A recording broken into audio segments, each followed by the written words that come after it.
आज आपण साध्या सोप्या पद्धतीने 3 प्रकारच्या भजी कशा बनवायचे ते पाहणार आहोत. भजी प्लेट खूपच आवडते. अगदी झटपट बनवता येतात आणि मुलांनाही तुम्ही देऊ शकता.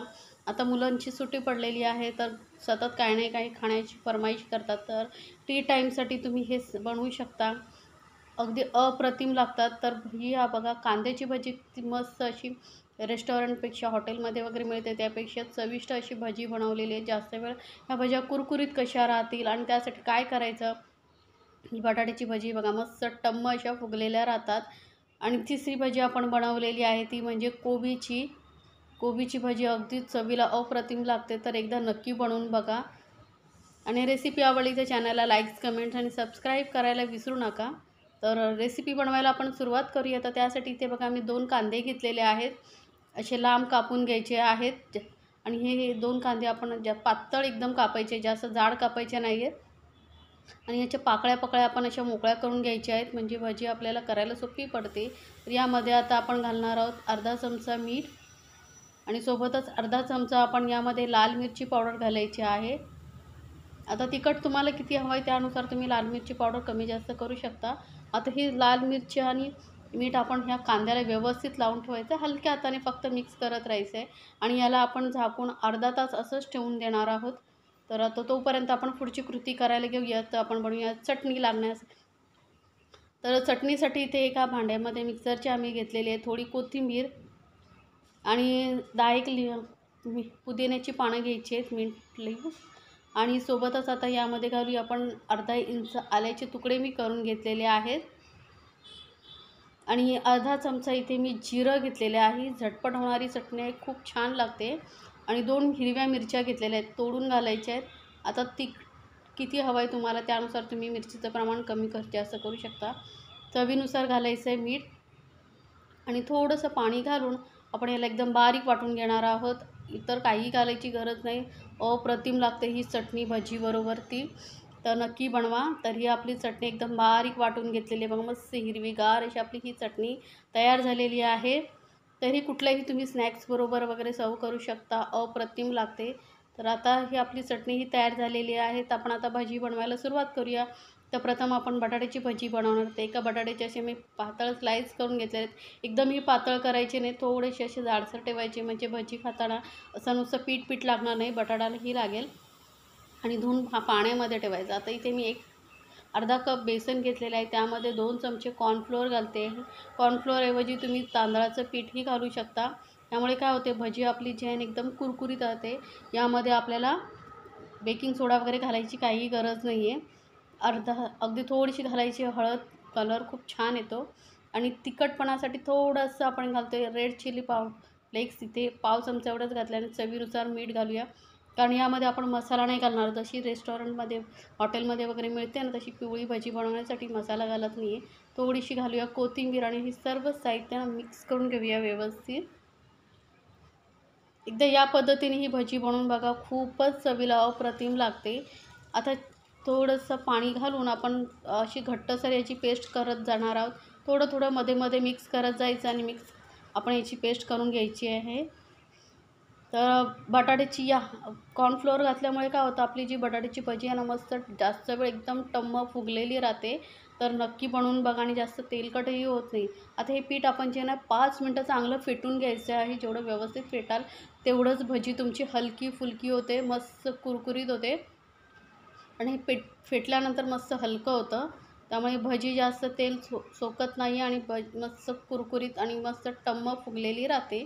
तर हे बघा पीठ मस्त असं फेटून घेतलेलं आहे. आता काय करायचं, आपण जे बटाट्याचे स्लाईस करून घेतले होते ते आपण असे पिठामध्ये डीप करायचे आणि लगेचच गरम तेलामध्ये सोडायचं. तर तेल चांगलं गरम पाहिजे आणि मीडियम फ्लेमवरती गॅस ठेवायची आणि मस्त असे भजी आपली फ्राय करून घ्यायची आहे. मीडियम फ्लेमवरती ठेवल्यामुळे काय होतं, भजी जी आहे बटाटा आतपर्यंत व्यवस्थित फ्राय होतो. जर तुम्ही हाय फ्लेमवरती फ्राय करायला गेलात तर मग बाहेरून जे कवर आहे बेसनचं ते फ्राय होईल, पण बटाटा आतून कच्चा राहील. त्यामुळे मीडियम फ्लेमवरती आपण हे भजी फ्राय करून घ्यायची आहे. आता एका साईडने व्यवस्थित फ्राय झाली का मग पलटून दुसऱ्या साईडने फ्राय करायचे. सारखं अलट पलट त्याला करायचं नाही आहे. असं केल्याने बटाटा जास्त लवकर फ्राय होत नाही, आतून कच्चा राहतो. त्यामुळे थोडा वेळ एका साईडने फ्राय होऊ द्या, नंतर पलटून त्याला दुसऱ्या साईडने फ्राय करा. तर बघा भजीचा कलर किती छान आलेला आहे, मस्त असा कलर आलेला आहे. बिना बेकिंग सोड्याची भजी मस्त कुरकुरीत होते. तर असं अलटून पलटून आता मध्ये आपण ही भजी फ्राय करून घेतलेली आहे. आता आपण कोबीची भजी कशी बनवायची ते पाहणार आहोत. तर एक कांदा एकदम बारीक चिरून घेतलेला आहे, सोबतच अर्धा कप मी ते बारीक चिरलेले कोबी घेतलेले आहे. कोबी एकदम बारीक कापून घ्यायचा आहे. आणि यामध्ये आता अगदी हलके फुलके मसाले आपण घालणार आहोत. 2 हिरव्या मिरच्या मी बारीक एकदम कापून घेतलेल्या आहेत आणि थोडीशी कोथिंबीर घालायची. कोथिंबीरमुळे छान टेस्ट येते भजीला. आणि आता याला गॅसेसचा वगैरे प्रॉब्लेम होऊ नये म्हणून अगदी थोडीशी अर्ध्यापेक्षा कमी चमचा आपण ओवा घेतलेल्या हातावरती क्रश करून घालायचा आहे, किंवा मग तुम्ही थोडीशी हिंग घेतलात तरी चालेल. थोडासा घालूया, अगदी 2 पिंच एवढा हिंग.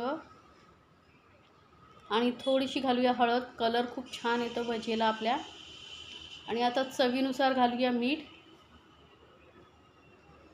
मीठ आधी थोडं कमीच घाला, जर असं नंतर मिक्स केल्यानंतर जर तुम्हाला असं वाटलं की कमी वाटतं आहे मीठ, तर थोडंसं घालू शकता. आता हे सर्व मीठ वगैरे मसाले आपण सर्व व्यवस्थित मिक्स करून घेऊया. म्हणजे सर्व कोबीला आणि कांद्याला व्यवस्थित मिक्स करत राहिल्यामुळे मिठामुळे पाणी सुटेल आणि आपल्याला बेसन घातल्यानंतर जास्त पाणी घालायची गरज लागणार नाही. पाणी जर घातलं तर भजी मग अशा कुरकुरीत होत नाही, तर बसल्या जातात, अशा टम्म फुगल्यासारख्या होत नाही. त्यामुळे पाणी घालायचं नाही आपल्याला. आणि थोडंसं बेसन घेऊन आपण फक्त मिक्स करत राहायचं आहे आपल्याला. आधी पाणी घालायचंच ही शक्यतो, कारण जे भाजींना पाणी सुटलं आहे त्यामध्येच आपल्याला हे पीठ मिक्स करायचं असं. आणि हलक्या हाताने मिक्स करायचं. थोडंसं बेसन आपण घालत जाऊ आणि मिक्स करत जाऊ. आणि जर असं तुम्हाला वाटलं की नाही मिक्स होत आहे, कोरडं वाटतं आहे, तर अगदी थोडंसं पाणी घातलं, 1-2 चमचे तरी चालेल. पण जास्त पाणी घालायचं नाही आपल्याला. कुठल्याही भजी बनवताना तुम्ही कांद्याची म्हणा, कोबीची म्हणा, पाणी घालू नका. तर अगदी 2 चमचे एवढे बघा मी आता पाणी घातलेलं असं थोडंसं हलकंसं कोरडंसर वाटतं आहे, पण अगदी 2 चमचे एवढंच पाणी घालायचं आणि मिक्स करत जाल ना तसा त्याला ओलसरपणा येत जाईल. तर बघा अगदी मस्त असं हे पीठ आपलं भिजलं गेलेलं आहे. 2 चमचेच पाणी घातले, जास्त नाही. आता अगदी छोटे अशा आपण भज्या काढून तेलामध्ये मस्त फ्राय करून घेऊया. तर तेल चांगलं तापलेलंच आहे आपल्या भजीसाठी. तर तेलामध्ये आपण ह्या भज्या सोडून घेणार आहोत. अगदी थोड्या अशा सोडून घ्यायच्या आहेत. एक टी टाईम स्नॅक्स मुलं नेहमी फरमाईश करतात, काहीतरी मम्मी नवीन काहीतरी खायला कर. तर त्यावेळेस तुम्ही हे झटपट भज्या बनवू शकता. खूपच चवीला अप्रतिम लागतात. ही कोबीची भजी तर एकदा नक्की बनवून बघा. चवीला जेवढी चविष्ट आहे ना, की तुम्ही नेहमी याच पद्धतीने बनवाल. तर आता एका साईडने बघा व्यवस्थित फ्राय झाल्यानंतर पलटून मी दुसऱ्या साईडने फ्राय करते. मीडियम फ्लेमवरती फ्राय करते. ही भजी खाण्यासाठी जेवढी अप्रतिम लागते ना, की तुम्ही नेहमी बनवतच राहाल. आणि मला कमेंट्समध्ये जरूर सांगा तुम्हाला ही रेसिपी कशी वाटली. आणि रेसिपी आवडली तर फ्रेंड सर्कलमध्ये जरूर शेअर करा आणि चॅनलला सबस्क्राईब करायला विसरू नका. सोबतच बेल आयकॉनवरती क्लिक करा, म्हणजे माझ्या नवीन रेसिपीची नोटिफिकेशन लगेचच तुमच्यापर्यंत पोहोचेल. तर ही पण भजीचा कलर बघा किती छान आला आहे. मस्त अशी कुरकुरीत अशी आपली भजी तयार झालेली आहे. तर आता ही भजी आपण काढून घेऊया. फ्राय झालेली आहे व्यवस्थित. तर ही भजी मी काढून घेते आणि आपण आता तिसरी भजी बनवायला घेऊया.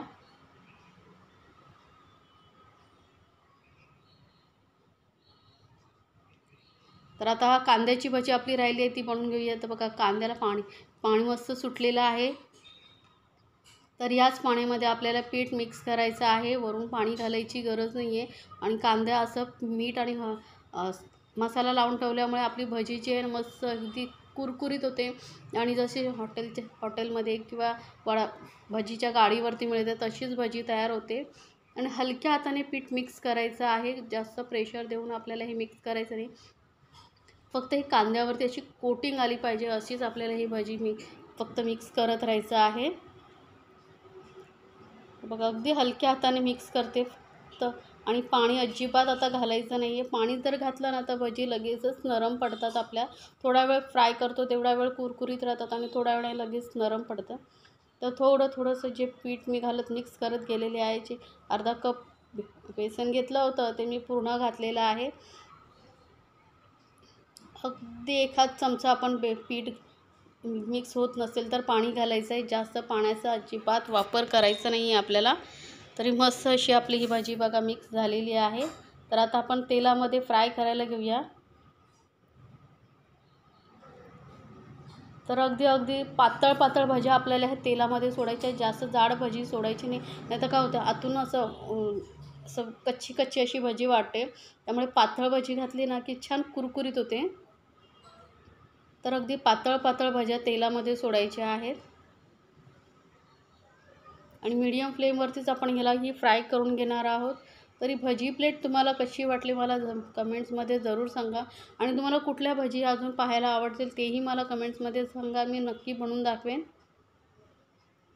तर ह्या तिन्ही प्रकारच्या भाज्या एकदा नक्की ट्राय करून बघा. घरी पार्टी वगैरे असेल तर नेहमी काय मेनू बनवावा तो समजत नसेल तर अशा प्रकारच्या ही वेगळा भजी वगैरे तुम्ही बनवून सर्व करू शकता. मस्त कलर ही भजीला किती छान आलेला आहे. कुरकुरीतपणा तुम्हाला बघूनच समजत असेल की भज्यांना किती कुरकुरीतपणा आलेला आहे. खाण्यासाठी एकदम अप्रतिम लागतात. तुम्ही बाहेरून आणणं विसरून जाल. कारण हॉटेलमधून वगैरे आपण भजी घेतो ना ते खूप महाग पडते आपल्याला. 20 रुपये 25 रुपये प्लेट. तर घरच्या घरी अगदी मस्त अशा तुम्ही भरपूर भजी बनवून खाऊ शकता. या भज्या तुम्ही भजी पाव म्हणूनही सर्व करू शकता. कारण भजी पावमध्ये कसं वेगवेगळ्या भाज्या असतील तर खूप छान लागतं. तर मी चटणीही कशी बनवायची दाखवलेली आहे. आता भज्याही बघितलेल्या आहात. मस्त भजी पाव बनवून सर्व करा.